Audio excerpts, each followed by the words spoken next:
Alors, seconde partie de la matinale by Vicente, très cher ami, je vous dis encore bonjour. Merci donc d'être toujours scotché. Et voilà, ce bon matin, on avait déjà commencé par chanter. Et vous tous, vous savez, c'est le quotidien que nous vivons, mais n'oubliez jamais que l'histoire nous rappelle que c'était en 1918 que le monde a connu.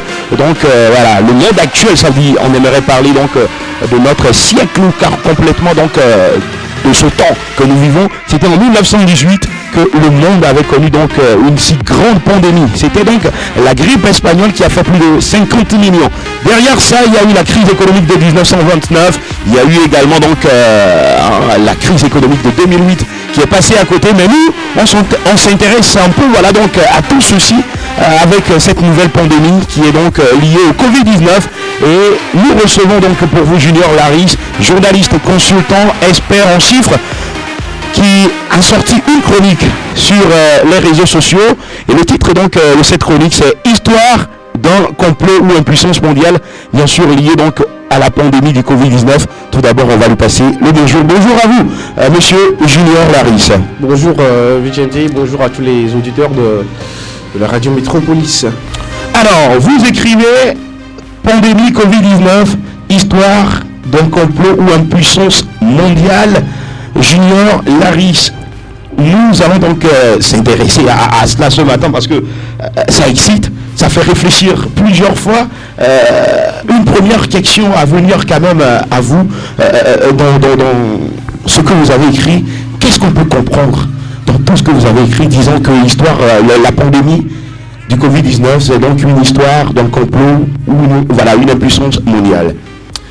Oui, c'est la question fondamentale qu'il faut poser actuellement, parce qu'on sait que à chaque fois qu'il y a une pandémie, à chaque fois qu'il y a une question qui est liée à une crise mondiale, il y a des théories de complot, les théories complotistes qui sortent.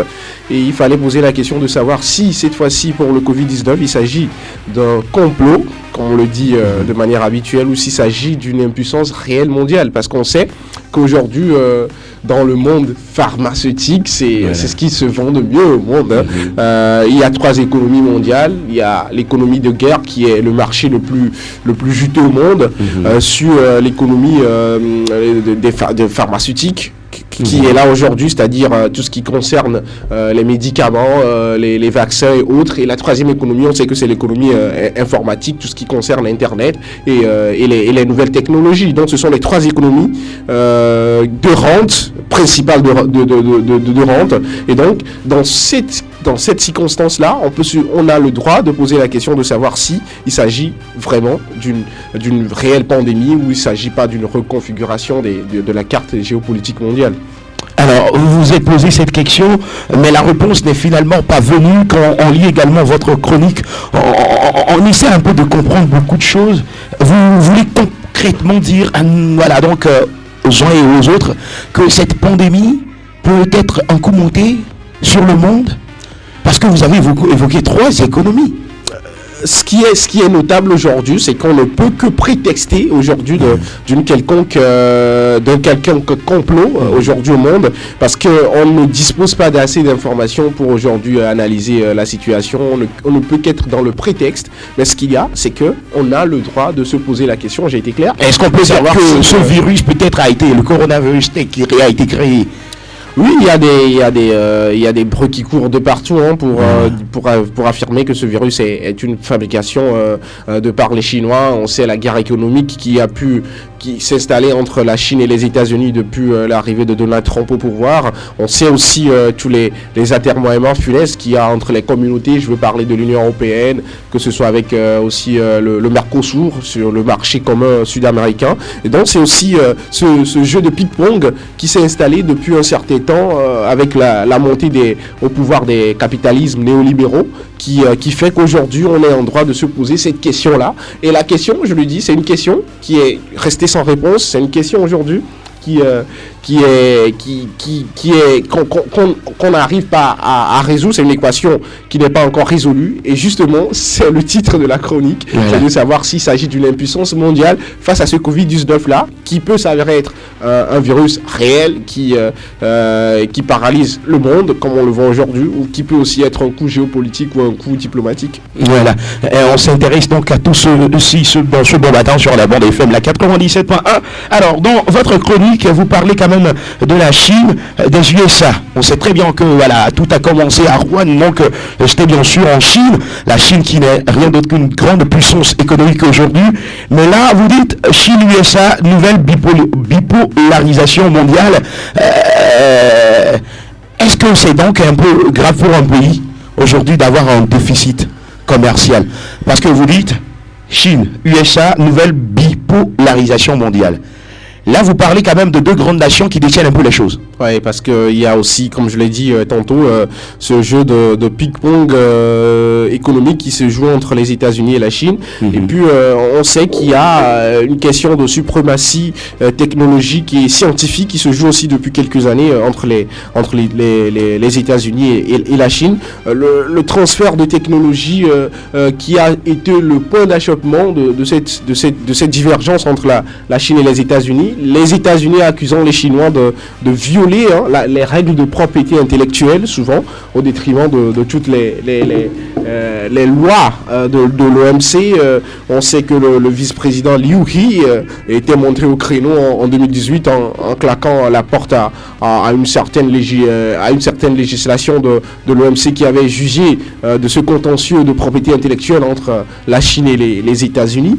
La guerre des taxes qui est aussi au centre de cette lutte acharnée entre les États-Unis et la Chine. Pour exemple, en 2018, les USA ont importé, par exemple, 539 milliards de dollars de produits de la Chine vers les États-Unis. Ce sont des importations contre, figurez-vous, 120 milliards de dollars seulement d'exportation de produits américains vers la Chine. Ça représente un déficit commercial de presque de 378 milliards pour les États-Unis, c'est-à-dire entre le rapport Chine-USA. Donc, ce qui montre aujourd'hui que les États-Unis ne sont plus agressifs que jamais. Mais notez bien, comme vous l'avez dit, comme vous avez posé la question, est-ce qu'aujourd'hui c'est dangereux pour un pays d'être en déficit commercial pour un pays comme les États-Unis, par exemple?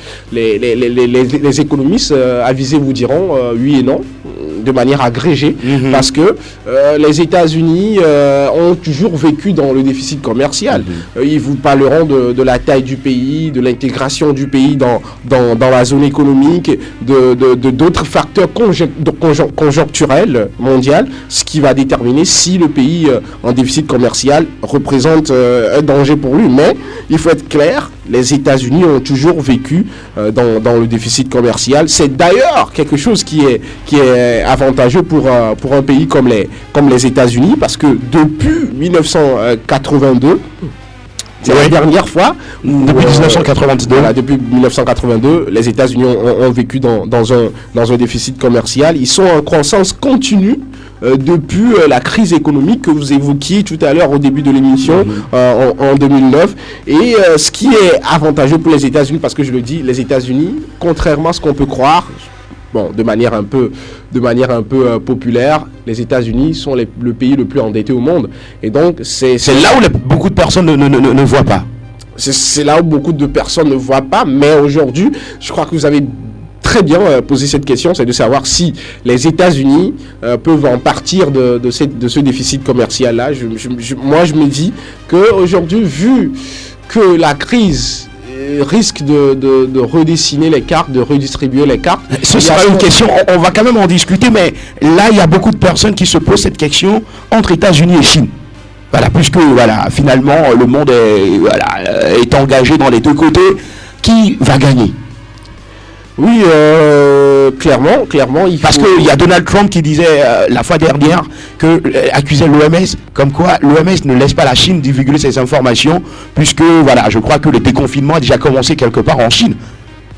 Ce qu'il y a, c'est que la question aujourd'hui dont on parle aujourd'hui dans cette émission, c'est une question plus économique que sanitaire, et on sait que le sanitaire aussi fait partie de ce système intégré de l'économie, mais ce qui est clair, c'est que on va plus regarder du côté de l'OMC, de l'Organisation mondiale du commerce, voilà, qui un peu quand on voit dans son historique, on sait que par exemple la Chine n'était pas membre de l'OMC dès sa création. L'OMC a été créé en 95 et la Chine ne faisait pas partie de cet OMC-là. La Russie ne faisait pas partie de cette organisation aussi.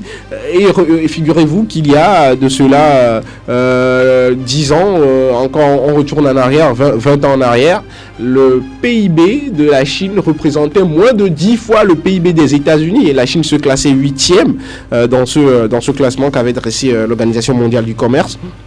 Donc aujourd'hui, se poser la question de qui de la Chine ou de qui des États-Unis vont gagner cette guerre-là, il faut être clair, les États-Unis ont un avantage à la fois, je ne veux pas dire technologique, ouais, on est obligé de le dire, même si aujourd'hui c'est la Chine qui a le monopole de la 5G, ils auront un avantage technologique et même économique parce que, comme je l'ai dit tout à l'heure, les importations chinoises vers les États-Unis sont plus importantes que les importations, les exportations, pardon. Ce qui d'ailleurs est bloqué en cette période de pandémie.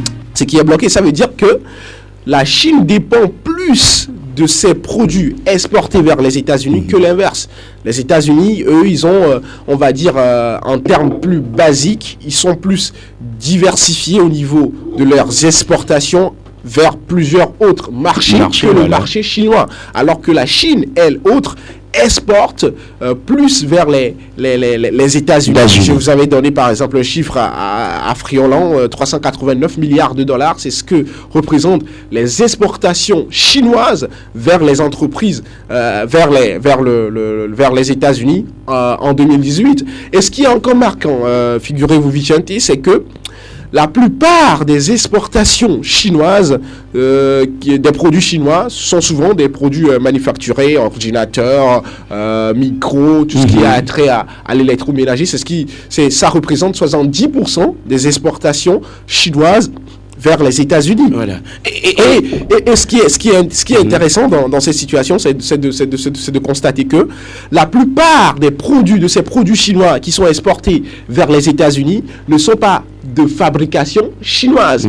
On écrit du Made in China, mais c'est plutôt 80% des entreprises qui exportent vers les États-Unis de la Chine sont des entreprises étrangères. Quand vous prenez par exemple Samsung exporte vers les États-Unis. Samsung n'est pas une entreprise chinoise. Non. Samsung est une entreprise sud-coréenne. Et donc, qu'est-ce que la Chine fait en retour? Est-ce que la Chine, on dirait qu'elle gagne un peu de la masse asiatique? Elle gagne de la masse asiatique, elle gagne de la main-d'œuvre asiatique, de cette main-d'œuvre-là, les Vietnamiens, les Taïwanais qui viennent en Chine travailler. Mais ce qui est encore plus intéressant, c'est que la Chine, de par sa taxation intérieure, arrive à gagner sur ces entreprises installées en Chine. Et donc, qu'est-ce que les entreprises là font? Ils sont obligés de délocaliser leur production vers d'autres pays où c'est moins cher. Vous allez vous installer votre entreprise en Vietnamie, vous payez moins cher que si vous installez votre entreprise en Chine. Et donc, ce qui arrive dans ces situations-là, c'est que la Chine a un manque à gagner. La Chine obligée de diminuer la taxation de ces entreprises installées sur son territoire parce qu'ils exportent vers les États-Unis énormément. Donald Trump est monté au créneau, on se souvient en 2018, où la taxation des produits chinois vers le sol américain est allée jusqu'à 30% pour certains produits.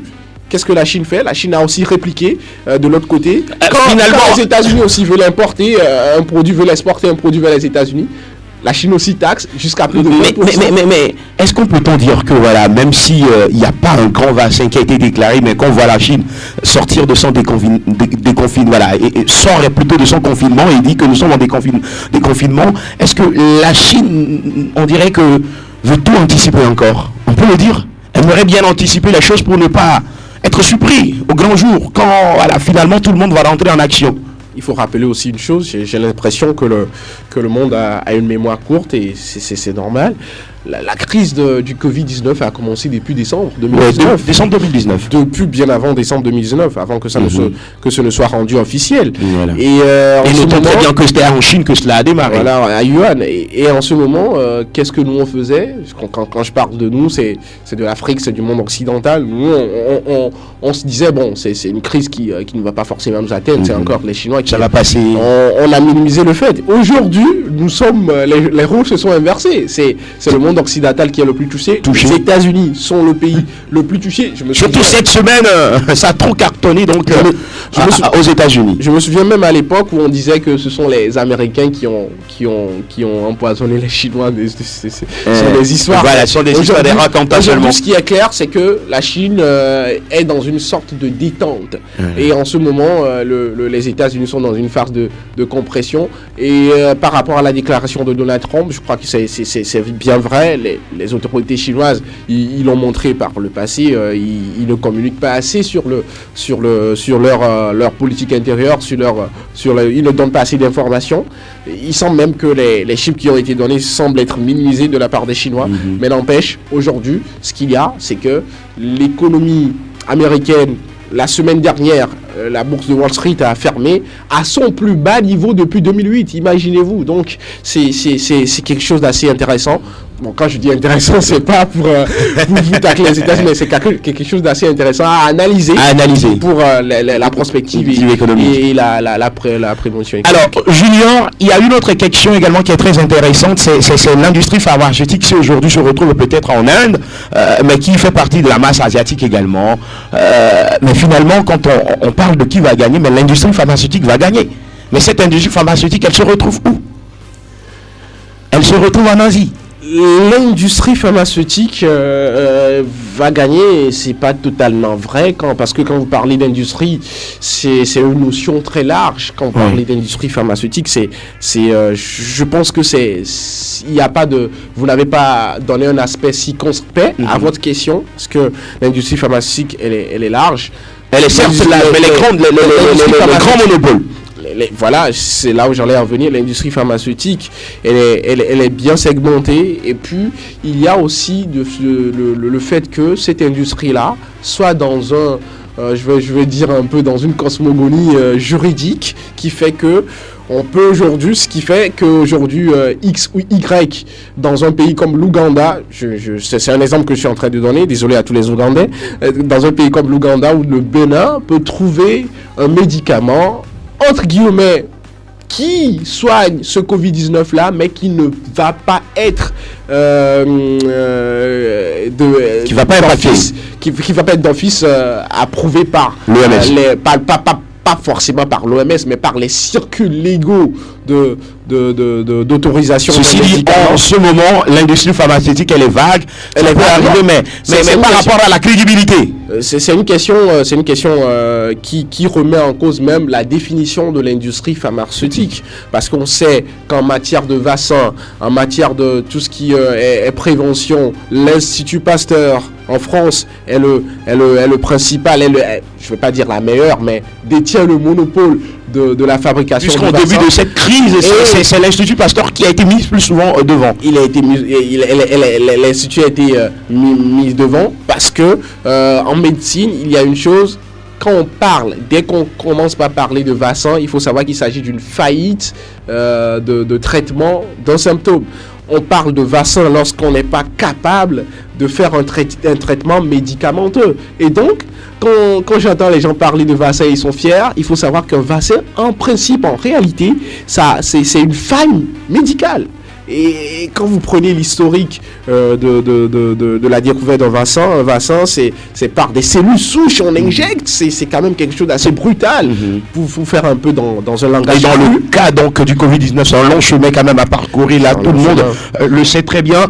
On s'intéresse toujours à l'aspect économique voilà donc de cette pandémie qui d'ailleurs a créé une grande crise. Et l'autre question voilà donc à laquelle vous êtes intéressé dans votre chronique, c'est bien sûr la nouvelle carte post-pandémie qui m'intéresse beaucoup parce qu'après tout il y aura une période post-pandémie, après pandémie bien sûr, et là est-ce qu'on va parler quand même d'une nouvelle carte géopolitique dans le monde? Elle sera faite comment? Parce qu'en ce moment c'est qu'il y aura d'autres qui vont chercher à aller ailleurs, il y aura d'autres qui vont quand même peut-être un peu, voilà, donc vont disparaître du circuit. Là, on s'intéresse donc à cette nouvelle carte post-pandémie et on s'intéresse un peu à la géopolitique. Déjà, il y avait une question qui ameutait les foules avant l'avènement de ce Covid-19. Au niveau de l'Europe, on sait que c'est la question communautaire, notamment le Brexit qui menait les débats là-bas. En Europe. Aujourd'hui, tout ça est mis en suspens. Quand on prend l'Afrique... Et le tonton qui le menait tellement est maintenant en soins intensifs. Propre établissement à M. Boris Johnson. Et aujourd'hui, la question, comme vous l'avez dit, est-ce qu'il y aura une nouvelle carte géopolitique? On pourrait être tenté de dire oui, il y aura une nouvelle carte géopolitique, mais on sait que il y a tellement de réserves pour ce G8 et ce G20 que ce serait difficile aujourd'hui d'aller les chercher, parce que je m'imagine cette carte géopolitique comme une course une course cycliste où le peloton de devant a une avancée, une échappée tellement considérable que le groupe de poursuivants sont vraiment obligés de redoubler d'efforts pour aller les chercher. Mais il y a une chose qu'il ne faut pas balayer du revers de la main, c'est que aujourd'hui, un pays comme les États-Unis, on a parlé tout à l'heure du déficit américain qui peut s'avérer être un avantage, mais en même temps, il faut dire que ce déficit-là, les États-Unis ne sont pas de tout repos, parce que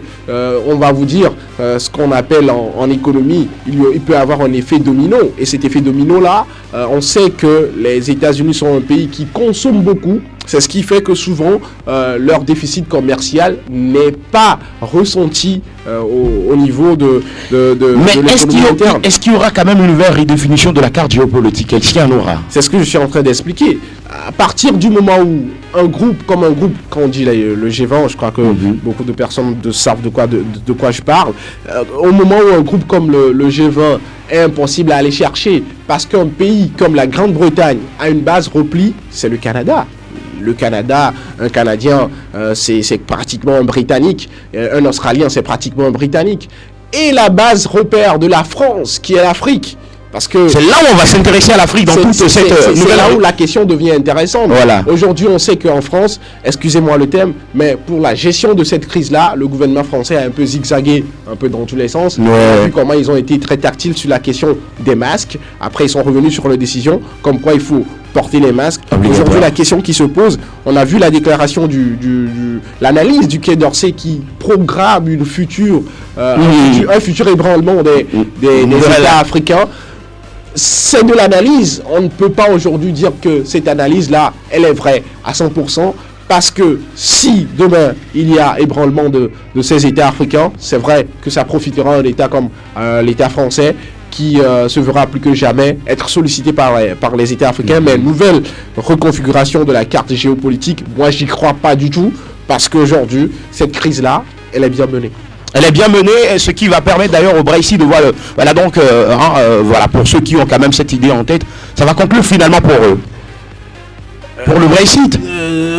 La question du Brexit, je pense que dans les esprits, c'est quelque chose qui est sociologiquement déjà acté.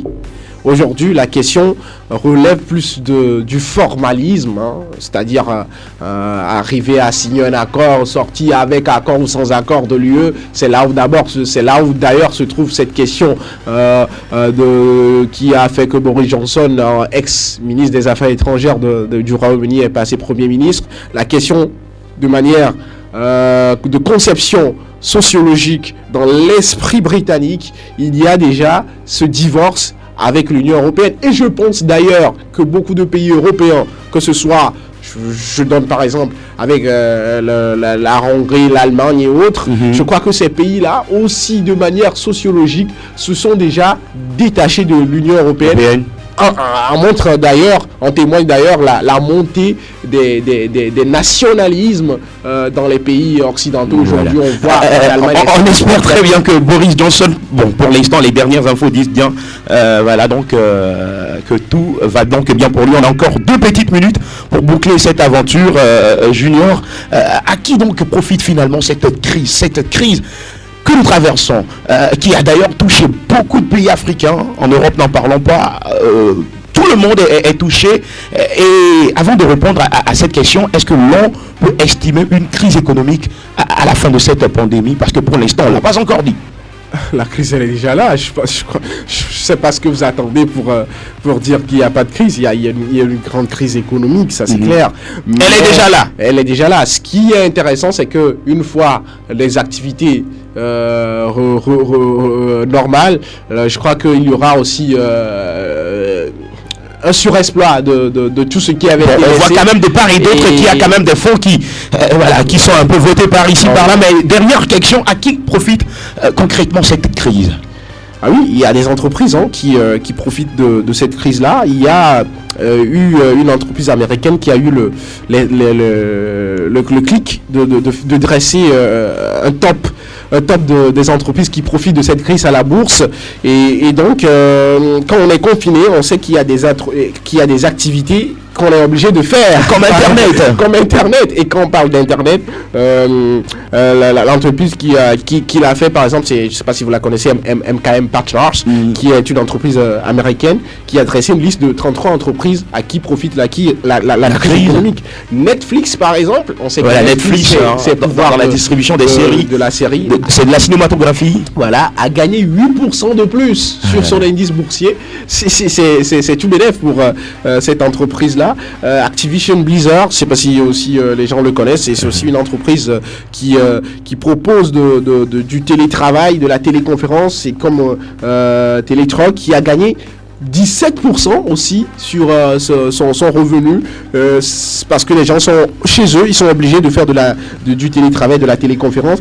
Il y a aussi des entreprises de consultation médicale à distance qui ont aussi gagné, qui profitent aussi de cette crise-là.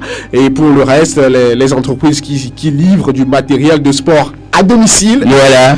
Et les entreprises de services en ligne comme Amazon, Alibaba et autres aussi qui ont profité de cette crise. Ce qu'il y a, c'est que les profits que font ces entreprises dans cette crise-là ne sont pas pérens. Parce que une fois la crise terminée, vous et moi, on ne sera plus devant Netflix. Voilà. Et ce que l'intelligence qu'a eu certaines entreprises, c'est de proposer des abonnements dans cette période de crise-là pour pouvoir en profiter. Merci donc à vous, Junior. Voilà donc de venir quand même, voilà donc tout expliquer dans votre chronique que je rappelle, voilà que vous avez écrit, c'était le titre, c'était Histoire d'un complot ou en puissance mondiale. On a beaucoup abordé quand même de ces questions économiques liées quand même. On a été bref, hein. On a été quand même bref, lié donc à la pandémie du Covid-19, mais pour rire un peu. Au Togo, ça profite également aux couturiers pour les caches de fait maison. Merci à tout le monde. À très bientôt. Mon cher ami Alex, il a un cache-nez très bien d'ailleurs modélé. On se dit à très bientôt. Merci à vous, Junior. Bonne journée. Merci également à Pierre Ocorpo qui nous a permis donc qui nous permet d'ailleurs de retrouver cette émission sur YouTube. On se retrouve à très bientôt. Excellente journée à tout le monde et bon jeudi. Un mal qui répand la terreur, inventable.